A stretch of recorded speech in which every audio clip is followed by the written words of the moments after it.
Bueno, vamos a abrir nuestras Biblias en el libro de Nehemías y vamos a sacar algunas enseñanzas bien prácticas para nuestras vidas del capítulo 1, del 2 y del 3, pero no se asusten que no vamos a ver en profundidad, solamente hacer un punteo de algunas cuestiones que son realmente de mucha edificación para cada uno de nosotros. A modo de repaso podemos decir, creo que la mayoría hemos leído el libro de Nehemías. En el capítulo 1 vemos a un Nehemías orando y ayunando a favor de su pueblo. Los comentaristas dicen que desde el tiempo que él recibe noticias de cómo estaba Jerusalén hasta el tiempo que se encuentra con el rey Artajerjes, pasan aproximadamente un periodo de 4 meses donde él permanece en esta actitud de orar y de ayunar frente al Señor y de interceder por su pueblo, ¿no? Jerusalén, estaba destruida y había una tarea de reconstrucción, ¿no? Y era una situación límite, una situación muy dolorosa y angustiante para todos los del pueblo de Dios, ¿no? En el capítulo 2 vemos a Nehemías que viaja a Jerusalén y allí se produce ese mensaje de avivamiento y de ánimo a sus compatriotas para que pudieran juntos emprender la tarea de reconstruir los muros de Jerusalén que habían sido derribados. Y así que en el versículo 17 vemos esa famosa frase donde él le dice: levantémonos y edifiquemos, ¿no? Y ese es el título del mensaje de la meditación esta tarde: levantémonos y edifiquemos, ¿no? Y dice que así esforzaron sus manos para bien. Pero Nehemías sabía que tenía por delante una tarea faraónica, gigantesca, no solamente de reconstrucción de murallas, sino también de llevar a un pueblo que estaba de capa caída, de un pueblo que estaba alejado de Dios, a una reconstrucción también en el plano espiritual de sus vidas, ¿no? De volver al servicio a Dios, de la adoración a Dios. Y realmente esto es lo que quiere el Señor también para cada uno de nosotros, sus hijos, que podamos levantarnos, que podamos edificar y reedificar aquello que esté derrumbado y roto en nuestras vidas, ¿no? Puede ser en relación con las relaciones justamente interpersonales, quizás intrafamiliares, entre hermanos, situaciones que nos tienen decaídos, desanimados, donde el Señor quiere trabajar, quiere realmente que se produzca en nosotros un espíritu de avivamiento, de poder levantarnos y poner las manos en el arado y no conformarnos con una situación de desolación espiritual en nuestra vida, ¿no?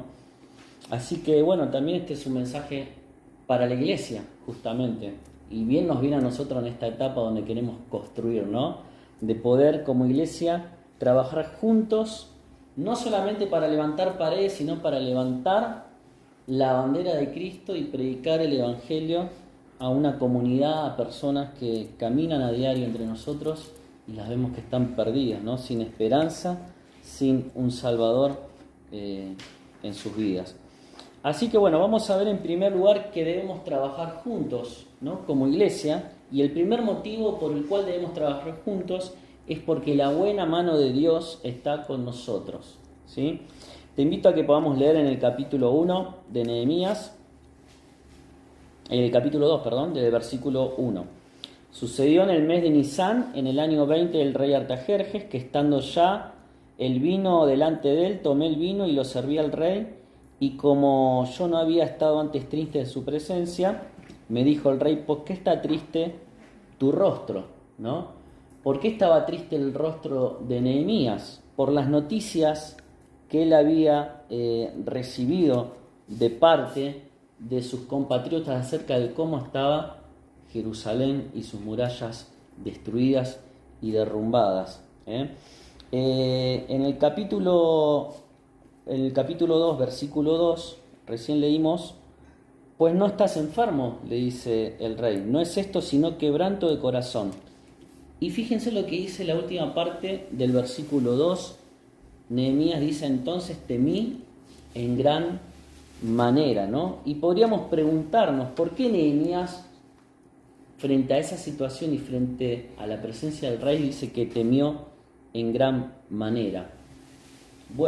Primero, no debe ser fácil presentarse delante de un hombre tan poderoso. Si bien él era copero del rey y su trabajo consistía en estar delante del rey para probar el vino que después iba a servirse el rey, era toda una investidura, ¿no?, que infundía toda una presencia y un temor. Acá dice que cuando el rey lo confronta y le dice: ¿qué pasa que te veo con ese semblante si no estás enfermo?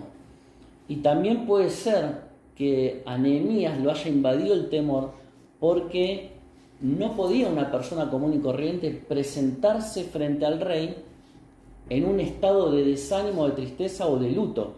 Esto lo vemos en la historia del libro de Esther. No sé si ustedes recuerdan, vamos a leer un versículo ahí en Esther capítulo 4, versículo 2. Esther capítulo 4, versículo 2. Dice: y vino hasta delante de la puerta del rey, pues no era lícito pasar adentro de la puerta del rey con vestido de cilicio. Esta era una regla que el que la infringía corría peligro su vida. Entonces acá cuando leemos que Nehemías sintió temor en gran manera, habrá dicho: uy, el rey me está preguntando por qué realmente me presenté delante de él con esta angustia en mi corazón, y algo que reflejaba en todo su semblante, ¿no? Entonces podemos pensar que uno de los motivos de su temor era que no estaba permitido presentarse delante de un rey con rostro triste o en luto. Otro motivo también podría ser que este mismo rey, Artajerjes, el rey de Persia, no había permitido que los muros fueran reconstruidos anteriormente a este tiempo, ¿sí? Entonces, ¿por qué lo iba a permitir ahora? Quizás el temor de Nehemías era de contarle al rey cuál era el verdadero motivo de su angustia, y pensando que el rey anteriormente lo había prohibido, él habría sentido temor en pensar cuál iba a ser su respuesta ahora. Esto lo vemos en Hebras capítulo 4, versículo 7.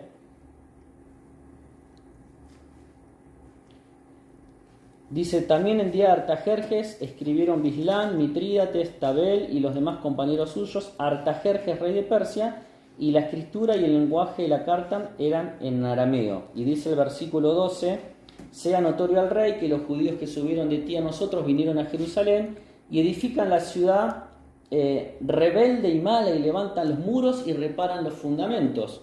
Y fíjense lo que dice el versículo 21: ahora pues dad orden que cesen aquellos hombres, esto lo está diciendo el rey Artajerjes, y no sea esa ciudad reedificada hasta que por mí sea dada nueva orden.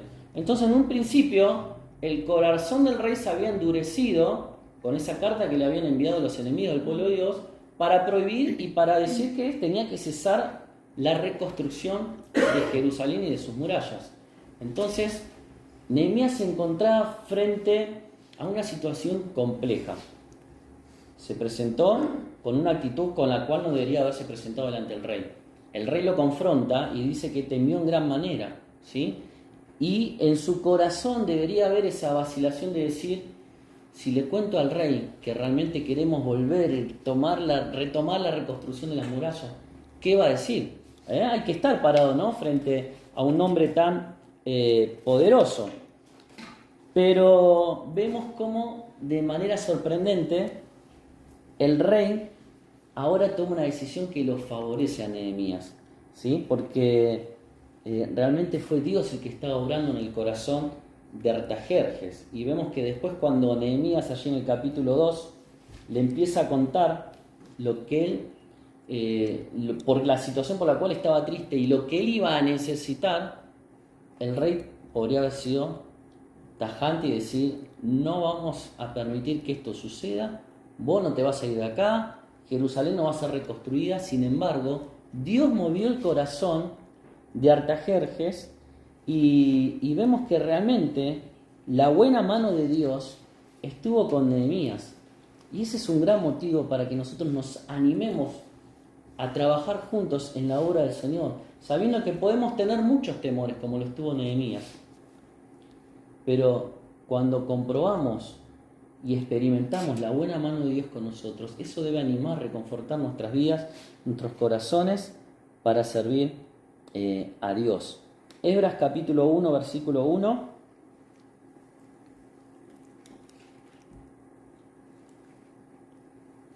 En el primer año de Ciro, rey de Persia, para que se cumpliese la palabra de Jehová por boca de Jeremías, despertó Jehová el espíritu de Ciro, rey de Persia, el cual hizo pregonar de palabra y también por escrito por todo su reino, diciendo. ¿Por qué menciona este versículo? No se menciona Artajerjes, se menciona a otro rey de Persia que se llamaba Ciro. Pero la frase que me llama la atención acá es cuando dice que despertó Jehová el espíritu de Ciro, rey de Persia. Y realmente es Dios el que mueve los corazones de las personas, aún de aquellos que no son sus hijos, para que los planes de Él se lleven a cabo. Muchas veces nosotros, por ejemplo, con el tema de la construcción, ¿no?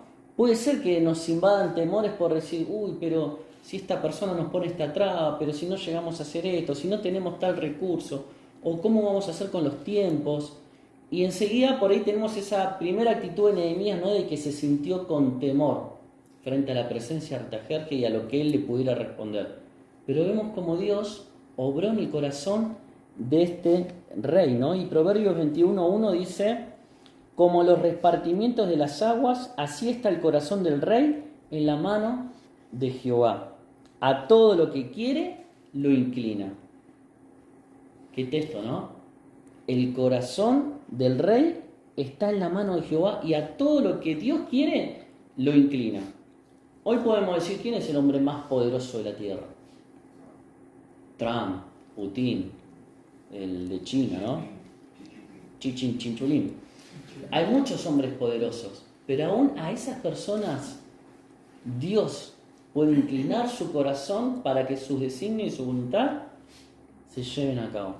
Entonces, si lo llevamos al plano nuestro, cuando sentimos temor y sentimos que nosotros no vamos a poder, o que hay trabas, o que va a haber personas que dependemos de ella y de su decisión para que las cosas avancen, tenemos que estar tranquilos y confiados en que Dios es el que mueve los corazones. Entonces no sintamos temor, y esto es aplicable también en cualquier área de nuestra vida. Realmente se puso a riesgo la vida de Nehemías cuando se presentó delante del rey con sus inquietudes, ¿no? Pero vemos cómo la mano de Dios está con él de tal manera que en el versículo 4 del capítulo 2 dice que Nehemías ora y empieza, luego de que busca la voluntad de Dios, a presentar al rey un montón de peticiones, ¿no? Entonces, lo primero que hace, dice el versículo 4, puso las cosas en las manos de Dios. Versículo 4 del capítulo 2. ¿Qué cosa pides?, le dijo el rey. Y no empezó Nehemías a responder sin antes consultar a Dios. Después de que dice, ¿qué cosas pides?, dice, entonces oré al Dios de los cielos y después dije al rey. ¿Sí? No se nos dice cuál fue la oración, pero fue una oración donde Nehemías buscaba la dirección de Dios para después poder comunicar al rey las cosas que iban a él necesitar para que la obra se lleve adelante. Dice, entonces oré al Dios de los cielos. No dejó nunca de buscar la dirección de Dios. Y esto es importante para cada tarea que tengamos por delante, como iglesia, como familia, como individuos. Cosas que tenemos que enfrentar, nunca cortarnos solos, sino buscar la guía de Dios, la dirección de Dios. Entonces vemos cómo esa petición de Nehemías fue guiada por Dios. ¿Qué pidió? En el versículo 5 pidió reedificar la ciudad. En el versículo 6 pidió que sea el tiempo adecuado, ¿no? Fíjense lo que dice.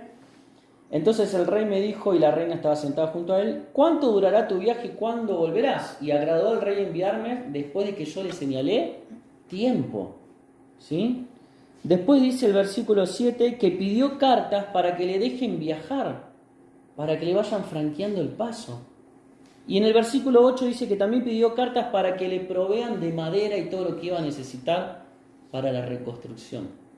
¡Wow! ¿No? Uno dice que qué cara dura tenía Nehemías, ¿no? ¡Qué pedigüeño! Pararse frente al rey de un enorme imperio. Tenía razón de sentirse atemorizado por todas las cosas que mencionamos antes. Pero después que ora Dios, sintió una confianza tal, una guía, una dirección, de que Dios le fue marcando sobre aquellas cosas que él tenía que presentarle al rey. Y dice que el rey realmente confirmó todo lo que le pidió. Y dice el final del versículo 8, y me lo concedió el rey según la benéfica mano de mi Dios sobre mí. Qué hermoso es cuando vemos la mano de Dios obrando sobre nuestras vidas, sobre la iglesia, y lo hemos comprobado en muchas oportunidades en cuestiones que tuvieron que ver con el terreno de la iglesia, desde la compra hasta los trámites, los recursos que necesitamos en diferentes momentos para hacer cosas que fuimos haciendo. Ahora lo vemos como de repente nos llaman hermanos que quieren venir a ayudarnos a hacer una platea, hermanos que nos llaman y dicen yo quiero ofrendar esto.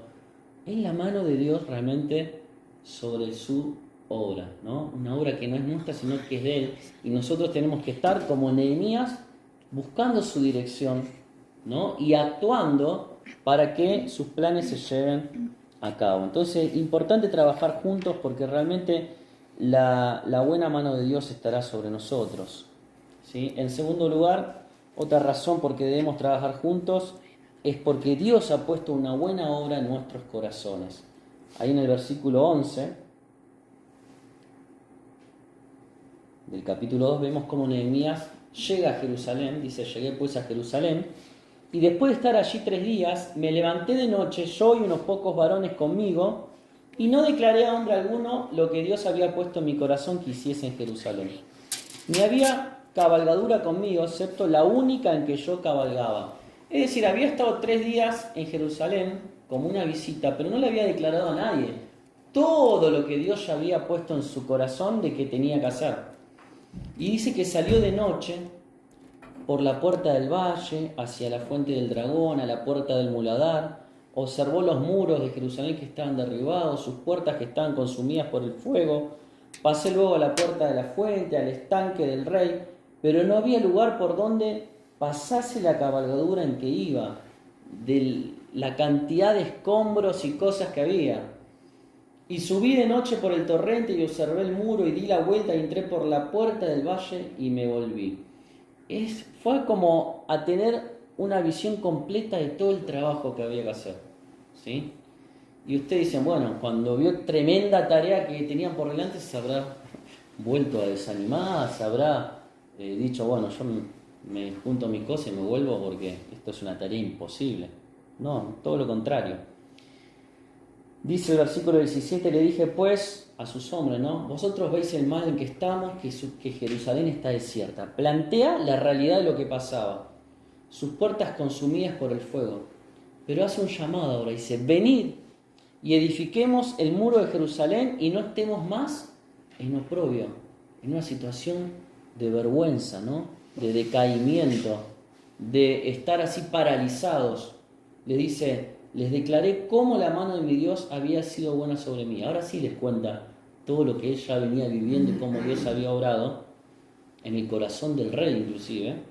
Entonces les dijo, levantémonos y edifiquemos, y así esforzaron sus manos para bien, ¿no? Tremendo esto. Primero él, con esa salida nocturna que hace, descubre que lo que le habían contado sobre Jerusalén era real. Era catastrófico. Había que iniciar una tarea muy grande de reconstrucción. Establece un plan, ¿sí? Y anima al pueblo y se unen a trabajar juntos, ¿no? Pero también en el versículo 18, antes de animar al pueblo, de arengarlo y decir, vamos, levantémonos, tenemos que trabajar juntos, él reconoce cómo Dios lo había guiado en todo. Y todos se unieron entonces para trabajar porque Dios había obrado en sus corazones. Qué importante es que nos animemos en el hecho de que Dios está haciendo la obra, ¿no? De que Él va moviendo los corazones y motivando a las personas para que se puedan unir. Así que nosotros, hermanos, tenemos que unirnos para trabajar en la obra del Señor, ¿sí? Para construir lo que Dios ha puesto en nuestros corazones. En este caso tenemos el desafío de levantar un lugar para adorar y servir a Dios. Que los demás que van a pasar seguramente por ahí, los vecinos, las personas, vean como un grupo de personas, unos locos van a decir, sin recursos, sin fuerzas, hacen la obra de Dios, ¿no? Y que podamos levantar, edificar juntos, porque la obra que Dios ha puesto en nuestros corazones realmente es buena. ¿Y va a haber oposición? ¿Va a haber trabas, va a haber inconvenientes y problemas? Sí. Fíjense lo que dice el versículo 10. Pero yendo Sanbalat, Horonita y Tobías el siervo, les disgustó en extremo que viniese alguno para procurar el bien de los hijos de Israel. ¿Sabes que hay muchas personas que no quieren el bien de los hijos de Dios? Quiere que nos vaya mal. Porque son personas que no aman a Dios. Y a veces vemos que tienen bronca cuando un hijo de Dios es prosperado o cuando un hijo de Dios sirve a Dios. Y dice también el versículo 19, pero cuando lo oyeron Sanbalat, Tobías el siervo amonita y Gesem el árabe, hicieron escarnio de nosotros y nos despreciaron. ¿Qué es esto que hacéis vosotros? En respuesta que le dijo el Dios de los cielos, Él nos prosperará y nosotros sus siervos nos levantaremos y edificaremos. ¿Sí? Porque vosotros no tenéis ni parte, ni derecho, ni memoria en Jerusalén.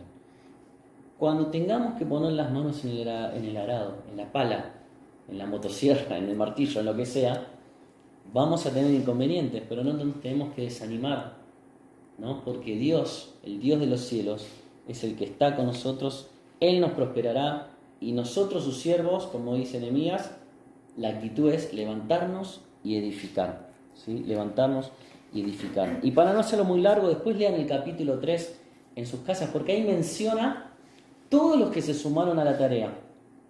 Hoy decimos, somos poquitos, faltan hermanos. Qué lindo sería que seamos muchos y que todos tuvieran este deseo de poder servir y sumarse. Cuando leemos el capítulo 3 es hermoso porque nos va diciendo desde los sacerdotes, las familias, los ancianos, todos cómo estaban distribuidos, en qué zona y qué tarea estaban cumpliendo, ¿sí? Pero entre ellos también hubieron un grupo que no se sumaron. Dice el versículo 5, e inmediato a ellos restauraron los tecoitas, pero sus grandes no se presentaron para ayuda a la obra del Señor. Siempre va a estar el que no se va a sumar. Pero ¿eso qué tiene que hacer? ¿Desanimar a los que tienen el deseo de servir? No, todo lo contrario. Reforzar aún más la apuesta. Porque el Señor quiere que realmente hagamos su obra, ¿no? Y cuando uno lee todo el capítulo 3 y ve a todas las familias de Israel sirviendo juntas y unidas, vemos un reflejo de lo que Dios luego en el Nuevo Testamento dictaminó como el propósito y el objetivo de la iglesia, ¿no? Que Él salvó. Dice Efesios 4, 11, 16, vamos a buscarlo, y con esto terminamos. Efesios capítulo 4, versículo 11, y Él mismo constituyó a unos apóstoles, a otros profetas, a otros evangelistas, a otros pastores y maestros. Está hablando de la diversidad de los dones que se manifiestan en la iglesia. Cada uno de nosotros, el Señor nos llamó y nos capacitó para servir. ¿Y cuál es el propósito? Habla de perfeccionar, el versículo 12, a los santos para la obra. Perfeccionar está hablando de llevarlos del pecado a la obediencia. La obra del ministerio habla de un servicio espiritual que es de todos los cristianos, no de los líderes, de los pastores, de todos. La obra del ministerio todos la tenemos que encarar. Habla de un propósito que es la edificación, la nutrición, el desarrollo espiritual de la iglesia. Habla de la unidad, de la armonía entre los miembros, de llegar al conocimiento profundo de Cristo a través de la oración, la palabra y la obediencia. Habla de la madurez, de la plenitud de Cristo, de manifestar las cualidades de Cristo, ¿sí? Hasta que todos lleguemos a la unidad de la fe, del conocimiento a un varón perfecto, a la medida de la estatura de la plenitud de Cristo. Es decir, si nosotros, como miembros del cuerpo de Cristo, todos ocupamos el lugar que tenemos que ocupar, cumpliendo la tarea que tenemos que cumplir, los resultados van a ser esto. Todos vamos a avanzar en armonía, en unidad, hacia la plenitud de Cristo, hacia la madurez, hacia identificarnos más con las cualidades del Señor en nuestras vidas. Por eso el versículo 14 nos insta a que dejemos de ser niños fluctuantes, dice, inmaduros, dependientes de otros, egoístas. Tenemos que salir a dar, a servir. Versículo 15 nos dice que tenemos que crecer en todo, en Cristo. Y el versículo 16, fíjate lo que dice, de quien todo el cuerpo bien concertado y unido entre sí, por todas las coyunturas que se ayudan mutuamente, según la actividad propia de cada miembro, recibe su crecimiento para ir edificándose en amor. Un comentarista dice acerca de la actividad propia de cada miembro que el crecimiento bíblico y piadoso de la iglesia viene como resultado de cada miembro del cuerpo que utiliza al máximo su don espiritual en sumisión al Espíritu Santo y en cooperación con los otros creyentes.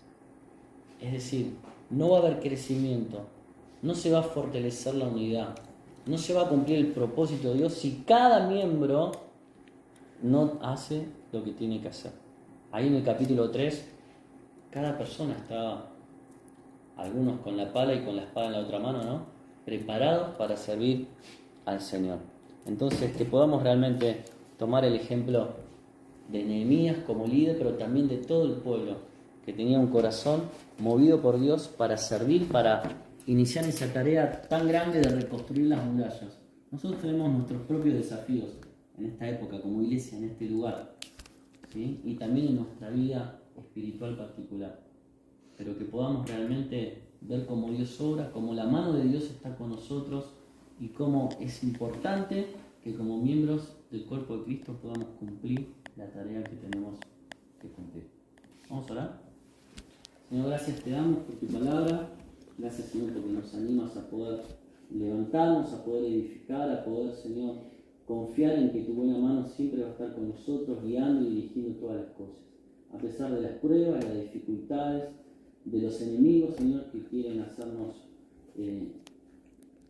que decaigamos en nuestro ánimo, que nos rindamos, que podamos realmente seguir sirviéndote con fidelidad. Que como cuerpo, cada miembro, que somos cada uno de nosotros, podamos desarrollar y llevar adelante la tarea que nos has llamado para hacer, Señor. Bendice todo lo que tenemos como desafío en este año, como iglesia, pero por sobre todas las cosas, como siempre decimos, más que levantar paredes, queremos realmente ver que tu iglesia crece con